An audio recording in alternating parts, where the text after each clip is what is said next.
Bonjour à toutes et à tous et bienvenue dans cette nouvelle vidéo. Alors aujourd'hui on se retrouve pour une petite vidéo papote en toute simplicité, mais sur un sujet qui me tient vraiment à cœur. Je vais essayer d'être concise, ce qui ne va pas du tout être facile. Le sujet du jour, c'est donc, vous l'avez sûrement vu dans le titre, c'est photographe pro, est-on plutôt collègue ou concurrent? J'ai un avis très tranché sur la question, je vous laisse découvrir tout ça dans cette vidéo.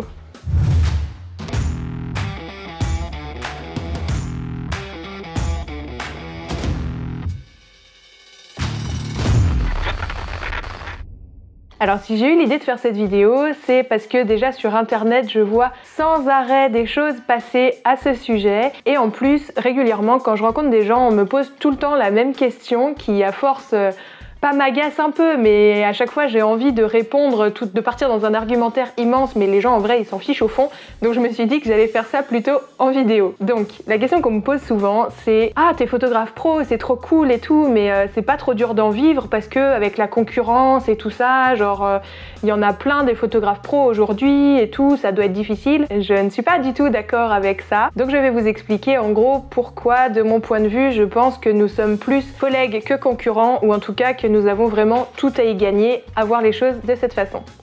Oui mon chat, tu viens dire bonjour? Du coup j'ai des poils partout maintenant, super. Donc dans la première partie, on va voir pourquoi j'ai du mal à voir les photographes pro comme réellement concurrents. Donc pour répondre déjà au premier truc que je vois très souvent sur internet, c'est le côté aujourd'hui tout le monde a un appareil photo ou presque, ou en tout cas c'est beaucoup plus facile de s'en procurer un qu'avant, on peut avoir des cours photo super facilement sur internet et on peut ouvrir notre micro-entreprise en 2 clics sur internet aussi. Donc tout le monde peut devenir photographe pro, donc il y en a plein partout et du coup ces jeunes photographes pro font n'importe quoi avec leurs tarifs et donc nous volent des clients. Alors pourquoi je suis pas vraiment d'accord avec ça? Première chose, pour moi, oui, il y a plein de photographes, c'est pas le débat. Mais des photographes pros qui vraiment peuvent faire de la concurrence à un photographe pro qui est réellement investi dans ce qu'il fait et qui va à fond, etc. Je pense pas. Parce qu'il y a plein de gens, en effet, ils se lancent en tant que photographe pro en 2-3 clics parce que 3 personnes leur ont dit que leur photo était belle. Et c'est cool, il faut tenter l'expérience, c'est vraiment super chouette et dans tous les cas, ça vous apprendra beaucoup de choses. Mais il y a aussi beaucoup de gens parmi ces photographes-là qui font des très belles photos, mais qui se rendent compte rapidement... Chut mon chat, on travaille ici. Donc il y a plein de photographes pros qui font des très belles photos, mais qui se rendent compte très rapidement au bout de quelques mois qu'ils n'aiment pas du tout l'aspect entrepreneuriat du métier, ou en tout cas qui sont pas très bons là-dedans, qui sont pas très formés là-dedans, et ça va vite les décourager, ou ils vont vite se rendre compte qu'ils préfèrent faire de la photo en loisir uniquement. Du coup ces photographes-là, ils deviennent pros en quelques mois, et ils arrêtent aussi vite, et du coup c'est pas vraiment... Si vous êtes plus investi ou plus installé, ou là depuis plus longtemps, ou plus motivé, ou plus intéressé par l'aspect entrepreneuriat, bah ces gens-là, ce sera jamais vraiment vos concurrents parce qu'ils vont faire un passage éclair, ils vont pas avoir le temps réellement de ruiner votre entreprise. Il y a aussi tous les gens qui disent oui, mais il y en a plein, ils restent à côté d'un métier principal et du coup ils peuvent se permettre de faire n'importe quoi au niveau des tarifs, etc. Souvent l'aspect tarif qui revient quand on parle de concurrence, mais il n'y a pas que ça dans un métier d'entrepreneur en fait, il n'y a pas que les tarifs. Il y a beaucoup d'autres choses. Je vais essayer de faire bref, ça va pas être facile. Mais du coup, ces gens-là qui font leur métier de photographe pro à côté d'autres choses, ils vont avoir à investir pour leur boîte que quelques soirées, quelques week-ends à droite à gauche, leurs vacances peut-être, mais déjà ce sera au détriment de leur vie perso et de leur vie de famille. Donc est-ce qu'ils auront envie de cumuler réellement 2 boulots comme ça à plein temps toute leur vie? C'est pas sûr, ils vont vite frôler le burn-out. Et en plus, s'ils continuent de faire ça que de temps en temps, ponctuellement le week-end, est-ce qu'ils vont réellement vous empêcher, vous, qui travaillez à plein temps sur votre entreprise, de vous développer suffisamment pour avoir votre propre clientèle? Peut-être que si du coup quelqu'un qui travaille qu'une fois de temps en temps le week-end vous fait réellement peur alors que vous travaillez tout le temps et vous vous investissez entièrement dans ce projet, c'est peut-être un autre problème, c'est peut-être pas vraiment l'autre. Le problème, c'est peut-être que vous n'arrivez pas réellement à travailler votre entreprise comme vous voudrez ou à vous développer comme vous voulez, mais je pense pas que ce soit vraiment à cause d'un gars qui fait ça ponctuellement le week-end. Et même s'il y en a plein des gars qui font ça ponctuellement le week-end. Bon, on arrive au point clé de la clientèle cible, j'en ferai une vidéo vraiment dédiée parce que c'est le nerf de la guerre dans tous ces débats-là, mais il y a des gens très différents. Il y a des clients qui vont juste vouloir 2-3 photos comme ça vite fait parce qu'on leur a dit que ça se faisait de faire des photos de naissance ou des photos de grossesse ou que leur grand-père leur demande je sais pas quoi. Donc oui, il y aura des gens qui vont vouloir des photos histoire de faire des photos et qui vont aller vers choisir le photographe, le premier qui passe, qui sera à pas cher. Oui, il y a ce genre de gens. Mais vous qui voulez monter un business sur du long terme, en tant que photographe pro, est-ce que c'est vraiment cette clientèle-là uniquement que vous voulez cibler? Ou est-ce que vous voulez pas plutôt une clientèle qui aura un réel intérêt? Encore une fois, c'est sans jugement, hein, il en faut pour tout le monde, mais est-ce que vous, du coup, vous seriez pas plus intéressé par une clientèle qui a une réelle envie d'avoir de très beaux souvenirs et qui du coup va s'investir beaucoup plus dans ses photos et dans sa séance photo? Et cette clientèle-là, est-ce que vous pensez pas qu'elle choisira un petit peu plus sérieusement son photographe que juste sur le prix? Non, ces gens-là, je vous assure, ils vont chercher une sensibilité, ils vont chercher une qualité dans les photos, ils vont chercher de l'émotion et ils vont chercher aussi beaucoup, le point à pas négliger, ils vont chercher un bon feeling avec son photographe et un investissement aussi de la part du photographe qui sera beaucoup plus grand parce que pour eux, c'est tellement important. Donc voilà, de mon point de vue, je pense pas que ce soit une concurrence très sérieuse, un photographe qui fait ça juste de temps en temps à côté pour le fun et un photographe qui se lance 3 mois, qui se rend compte que ça lui va pas ou qu'il y arrive pas et qui arrête. Honnêtement, ces gens-là, ça va clairement pas être vos concurrents parce que ils vont pas avoir la même énergie, la même envie et tout ça, et ça va forcément transparaître tant sur leur business, leur communication, leur marketing et tout le reste. Donc maintenant, un autre argument, ce serait oui, mais il n'y a pas que les photographes qui font ça à moitié à côté le week-end et tout, il y a aussi plein d'autres photographes pros à plein temps comme moi, qui s'investissent autant que moi, qui sont aussi sérieux que moi aux yeux des clients aussi et tout, donc on va forcément se retrouver sur les mêmes clients qui restent. Encore une fois, je pense pas, parce que vous allez avoir d'autres paramètres qui vont entrer en jeu. Vous allez avoir votre style photographique, vous allez avoir votre sensibilité, vous allez avoir votre personnalité, et tout ça, ça va transparaître dans votre communication, dans votre façon de vendre vos prestations, dans votre façon de faire les prestations, dans vos séances photos, dans vos retouches de vos photos, dans le rendu de vos photos, etc., etc. Il y a 1 milliard de façons différentes de travailler quand on est photographe et il y a des façons de travailler qui vont convenir à certains clients et d'autres qui vont préférer une autre façon de travailler. Donc encore une fois, les clients, ils vont se répartir aussi comme ça entre photographes et ce sera pas vraiment dépendant de concurrence ou pas, ce sera juste parce que vous avez un style qui vous est propre et ça plaît pas à certaines personnes et c'est comme ça en fait. Même si vous étiez tout seul, si le style plaît pas aux clients, ils vont pas venir vers vous quand même, ou alors ce serait super triste. Enfin, est-ce que vous avez envie d'avoir des clients qui viennent vers vous parce qu'ils n'ont pas le choix, parce que vous êtes le seul photographe? Est-ce que vous préférez pas avoir des clients qui viennent vers vous parce que ils adorent votre style et votre sensibilité? C'est quand même un peu plus intéressant, non? Après, vous pourrez me dire, oui, mais il y a plein de photographes qui me copient ou qui ont le même style que moi et du coup, encore une fois, on est forcément concurrent avec ces gens-là. Oui et non. Parce que, comme j'ai dit, il n'y a pas que le style qui compte, il y a aussi la personnalité, le feeling, l'émotion et tout ce qui transparaît. Et le client, il ne sait pas forcément expliquer pourquoi il vient vers vous plutôt qu'un autre. Il y en a qui savent très bien l'expliquer, hein. Il y a des clients, clairement, ils viennent vers nous parce qu'ils disent « Ah, vous avez l'air cool et sympa et je pense qu'avec vous, on va bien s'amuser. » C'est un argument comme un autre. Ou « J'aime votre gestion de la lumière, etc. » Mais du coup, il y a des clients qui ne savent pas trop expliquer aussi et c'est justement toutes ces petites choses-là mises bout à bout qui font qu'il y a le feeling ou qu'il n'y a pas, et s'il n'est pas là, il n'est pas là. Enfin, vous y pouvez rien, qu'il y ait des concurrents ou pas autour de vous, ça changera pas. Et pour revenir à la question de la copie, ça aussi c'est un sujet super vaste et j'ai un point de vue aussi assez tranché là-dessus, mais en fait pour moi on peut pas vous copier, parce que au mieux les gens ils copieront votre style d'éclairage et votre retouche, mais ils pourront pas être vous, ils pourront pas avoir votre sensibilité, ils pourront pas avoir votre personnalité. Tout ça, ça entre en jeu aussi dans le choix du client de son photographe. Il n'y a pas que la technique d'éclairage, etc. Et si vous pensez que c'est juste ça qui va faire que le client vous choisit ou pas, eh bien, je vous conseille de continuer encore à travailler tout l'aspect entrepreneuriat, marketing, communication et toute la partie psychologique en fait de la relation client parce que c'est vraiment super, super capital. On est dans des métiers artistiques, donc ça marche au coup de cœur, à l'émotion et il n'y a pas que l'aspect tarif, éclairage et trucs comme ça qui vont entrer en jeu dans le choix du client vers son photographe. Comme j'ai dit, oui, il y a des gens, ils vont choisir juste au prix, mais c'est pas les seuls clients qui existent et pour la plupart des clients, le prix, c'est qu'un paramètre parmi tout le reste. Et quand il fonctionne au coup de cœur, le prix, eh ben tant pis. Si vraiment c'est vous qui veulent parce qu'ils aiment tellement votre style, votre sensibilité et tout ça, eh ben ils vont être capables, c'est du loisir la photo, c'est pas un besoin de première nécessité. Donc du coup, ils vont être capables d'attendre un petit peu, d'économiser, de demander un peu de l'aide à leurs proches en cadeau de Noël, d'anniversaire et tout pour compléter, pour pouvoir se payer votre prestation. Et vraiment, il ne faut pas négliger tous ces autres aspects de la relation client qui vont être décisifs. Et en ce sens-là, du coup, eh bien, les autres photographes autour de vous ne seront pas vraiment des freins au fait que les clients vont vous choisir vous. Il y a un dernier paramètre encore par rapport à cette histoire de concurrence, c'est qu'en plus, vraiment, si vous êtes dans le mood de vous dire « Oh là là, c'est parce qu'il y en a plein d'autres autour de moi que moi, j'ai pas assez de clients pour en vivre », vous allez vraiment, consciemment ou pas, dépenser énormément d'énergie là-dedans et ça va vous bouffer et vous serez aigri et frustré. Et honnêtement, j'ai des clients qui sont déjà venus me voir et qui m'ont dit pendant la séance, voilà, parce qu'au bout de quelques minutes, ils se sont rendus compte que c'était à la cool avec nous et tout. Ils m'ont un peu confié qu'ils avaient peur au début de refaire des photos parce que avant, ils étaient allés auprès d'un autre photographe et le photographe pro avait pas arrêté de se plaindre, de dire que son métier était difficile, qu'il y avait des concurrents qui faisaient n'importe quoi, etc. et que lui, en gros, était meilleur que tout. Et en fait, franchement, c'est pas... Enfin, le photographe s'en est même pas rendu compte lui-même. Je pense que c'est parce que ça le rongeait tellement depuis longtemps que ça a fini par transparaître et il a fini carrément par le dire.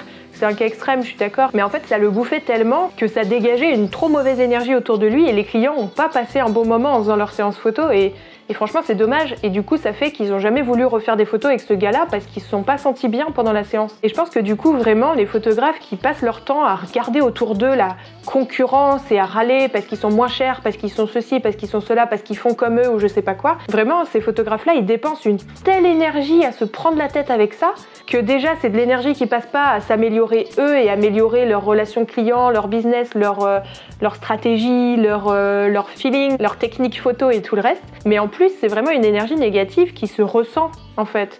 Et même si le photographe ne raconte pas tous ses déboires de photographe au client, ça va quand même se ressentir s'il est un peu frustré, pas content ou négatif en fait.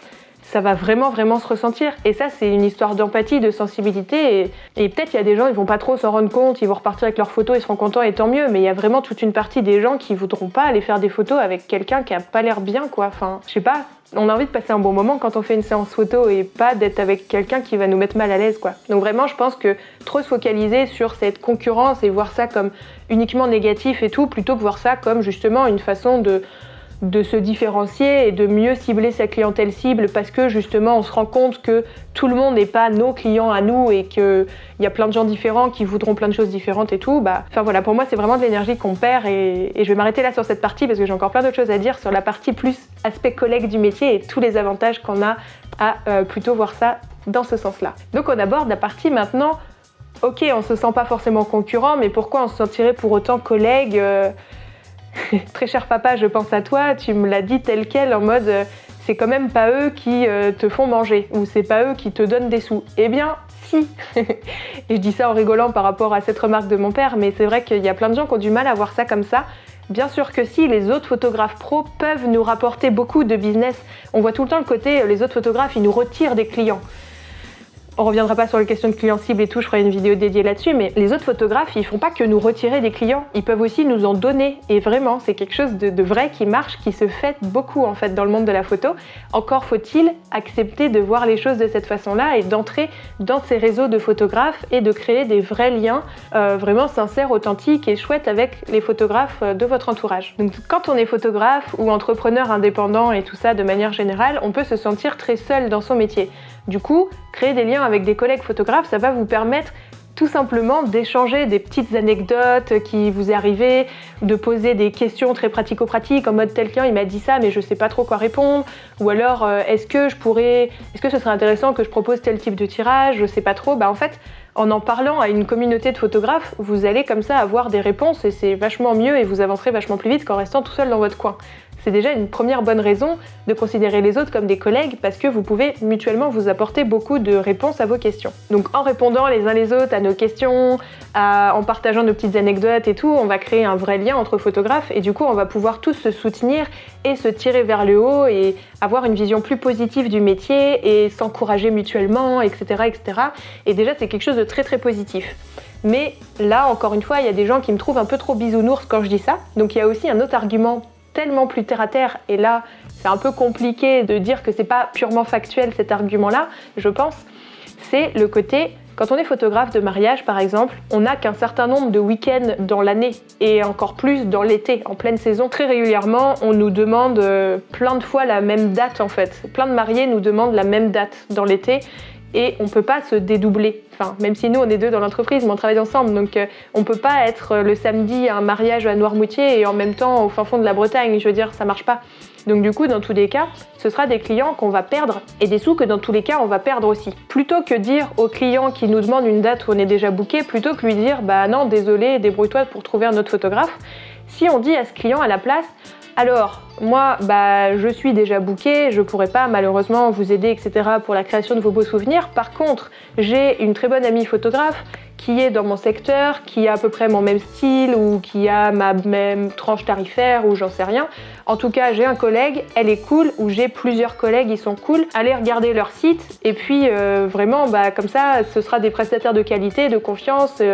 N'hésitez pas à aller vers eux, voilà. Et déjà le client il sera super rassuré, il sera très content, il gardera une image positive de vous. Et même s'il vous aura pas vous en photographe, il pourra peut-être parler de vous à des amis qui auront besoin d'un photographe, etc. parce que vous lui aurez laissé un bon souvenir. Et en plus, vous allez directement donner ce client, après c'est lui qui choisira, mais je veux dire, vous allez proposer ce client à votre collègue. Du coup, votre collègue, ça lui fait une visibilité supplémentaire, en fait, que le client n'avait pas forcément vu son site et son travail, et du coup, le client découvre grâce à vous ce prestataire-là. Potentiellement, vous donnez littéralement un client et de l'argent à un collègue.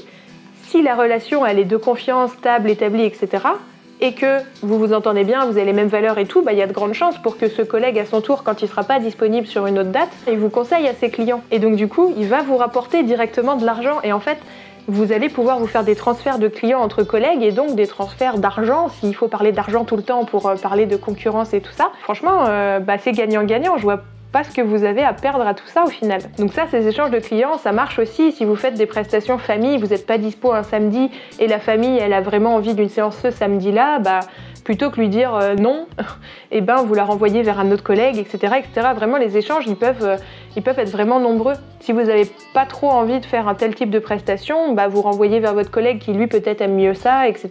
Et vous allez vraiment vous enrichir mutuellement, humainement et d'un point de vue chiffre d'affaires aussi, mutuellement. Pour rester dans le très concret et très factuel, il y a aussi quelque chose de primordial, et ça, vraiment, vraiment, vraiment, il faut, là c'est même plus ce serait bien d'y penser, c'est il faut y penser, il faut penser au cas où vous avez un empêchement avant une grosse prestation et vous êtes dans la mouise absolue parce que, je sais pas, il y a eu un incendie chez vous, vous avez perdu tout votre matos photo ou alors vous vous êtes cassé la jambe la veille d'un gros mariage ou je sais pas quoi. Il faut vraiment penser au... pas y penser tous les jours non plus, sinon on déprime, mais je veux dire, il faut envisager le cas où vous êtes vraiment dans la galère avant une prestation. Et là, c'est encore une fois très important d'avoir un collègue, et même plusieurs, parce qu'en fait, comme ça, vous aurez toute une sorte de team de secours, d'un point de vue contractuel, d'un point de vue relation client, d'un point de vue réputation de votre entreprise. Vous n'avez pas lâchement abandonné votre client la veille d'un gros événement, quoi. Je veux dire, même si c'est pas de votre faute, mettez-vous à la place du client, c'est dramatique de pas avoir son photographe la veille de son mariage. Donc si vous pouvez lui dire écoutez, je suis vraiment désolée, mais je me suis cassé les deux jambes, je peux pas venir faire votre prestation. Le client en face, il sera humain, mais il sera quand même paniqué de se dire j'aurai pas de photo de mon mariage. Alors que si vous lui dites je me suis cassé les deux jambes, je pourrais pas venir, mais rassurez-vous, j'ai un très bon ami qui viendra faire les photos et vous inquiétez pas pour avoir mon style, je m'occuperai quand même de la retouche après, on s'arrangera avec mon collègue, on répartira l'argent, j'en sais rien.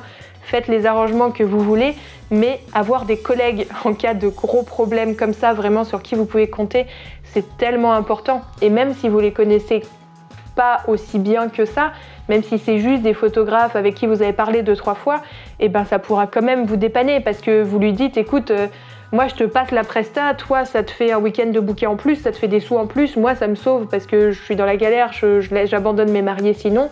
Et tout le monde sera gagnant et du coup vraiment c'est hyper important d'avoir un réseau comme ça de photographes, une communauté de photographes pour s'entraider en fait, pour tous les imprévus et tout ce genre de choses. Donc pour finir avec cette vidéo que j'aurais souhaité plus courte mais j'ai absolument pas réussi à faire plus court parce qu'il y a tellement encore plein de choses à dire que j'ai pas dit, c'est tellement frustrant. Mais pour essayer de conclure quand même, je pense sincèrement qu'il y a de la place pour tout le monde aujourd'hui, pour plein de photographes différents, plein de sensibilités différentes, plein de styles différents et que le fait qu'on soit nombreux, au contraire, c'est chouette parce que ça fait que les clients vous choisissent vous parce qu'ils vous aiment vous, votre style, vos valeurs, votre personnalité et qu'ils vous choisissent pas uniquement par défaut et du coup, comme ça vous avez de grandes chances que les clients, une fois qu'ils vous ont choisi vous, ils seront vraiment satisfaits par votre prestation et ils seront pas un peu en mode j'ai pris ce photographe parce que de toute façon il y avait que lui dans ma ville quoi. Enfin c'est tellement triste en fait comme vision ça. Donc bien sûr vous pourrez pas être collègue et super amis avec tous les photographes pros qui vont vous entourer parce qu'il y aura des gens qui auront des valeurs différentes que vous, des styles très différents, etc.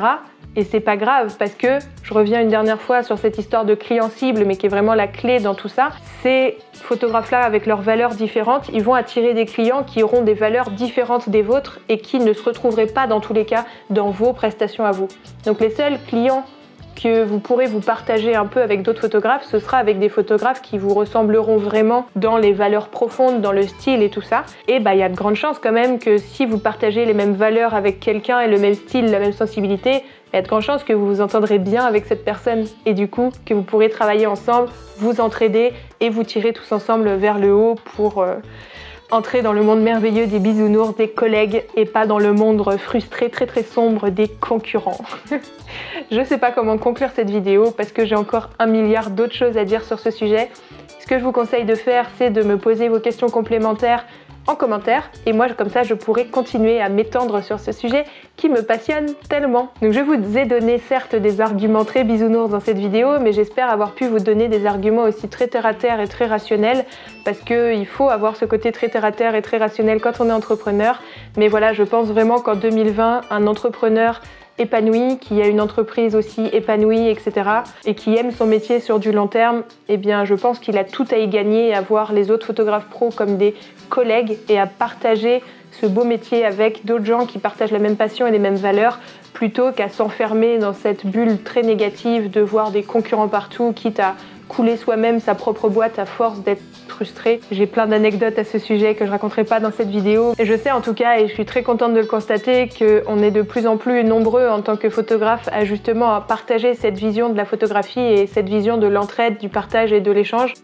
Voilà, donc j'espère que cette vidéo vous aura plu. Comme d'habitude, n'hésitez pas à mettre un petit pouce en l'air si ça vous a plu, à me dire en commentaire si vous n'êtes pas du tout d'accord avec moi, parce que c'est très possible. On continuera d'échanger tous ensemble sur ce sujet du coup en commentaire.